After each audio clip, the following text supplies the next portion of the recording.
د وطن تولید د وطن ویاړ. دا په ننګرهار ولایت سرخرود سیمه کې د ګوړې جوړولو هغه ګاڼۍ ده چې له ګني څخه پکې خالصه ګوړه جوړیږي.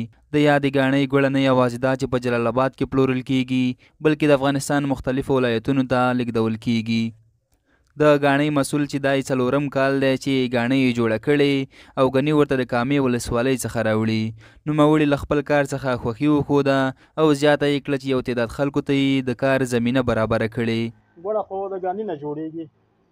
اول مرحله کې ګنی چې دی نو په پټي کې ریبل کېږي او هغه خو بهتر معلومات دی هر چاته. بیا راوړل کېږي د ګاڼۍ په ذریعه باندې د هغې نه شربت وځي. شربت راځي دغلته ډیګۍ ده په هغې کې ذخیره کېږي. هغه چې کله ډکه شي بیا دې کړۍ ته راخوشي. نوموړي زیاته کړله چې یاده ګوړه نورو ولایتونو ته هم لیږدول کېږي.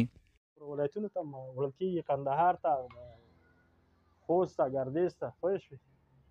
نو تجاران بیا راځي، هغه بیا ډېر د ټولو ګاڼیو نه وړي، مثال چا نه 10 بورې، چا نه 20، چا نه 50 په یو وارې جګي، هغه بیا موټر بارۍ وړي.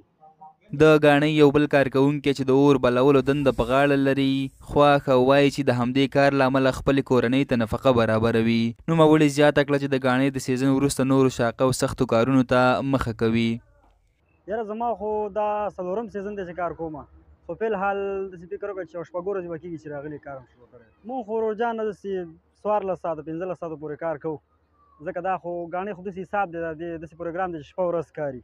نو مونږ په دې خاطر باندې کار به ځان ډېر کړی دی، خو د ورځې کوو، د شپې نه کوو. د شپې او 8 ساعته دمه کوو. زمونږ او د دې هلکانو معاش یو برابر دی. 2000 موږ ته هم راکوي، 2000 دې ته هم ورکوي. د یادولو وړ چې د ننګرهار په نورو ولسوالیو، کامې، خیوي او یو شمېر نورو سیمو کې د ګوړې جوړولو ګاڼۍ جوړې شوي چې تر ډېره پکې یو تعداد خلکو ته کاري زمینه برابره شوې ده.